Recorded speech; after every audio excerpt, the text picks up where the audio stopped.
یا اپنا گھر چھوڑ کر نکل جاؤ تو ان میں سے تھوڑے ہی لوگ ایسا کرتے، اور اگر یہ اس نصیحت پر کاربند ہوتے جو ان کو کی جاتی ہے تو ان کے حق میں بہتر اور دین میں زیادہ ثابت قدمی کا موجب ہوتا،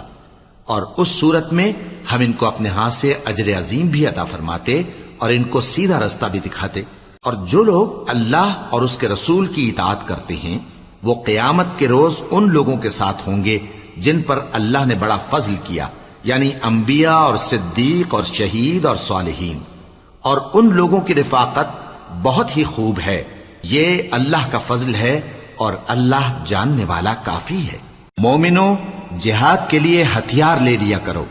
پھر یا تو جماعت جماعت ہو کر نکلا کرو یا سب اکٹھے کوچ کیا کرو، اور تم میں کوئی ایسا بھی ہے کہ خواہ مخواہ دیر لگاتا ہے اور پیچھے رہ جاتا ہے، پھر اگر تم پر کوئی مصیبت پڑ جائے تو کہتا ہے کہ اللہ نے مجھ پر بڑی مہربانی کی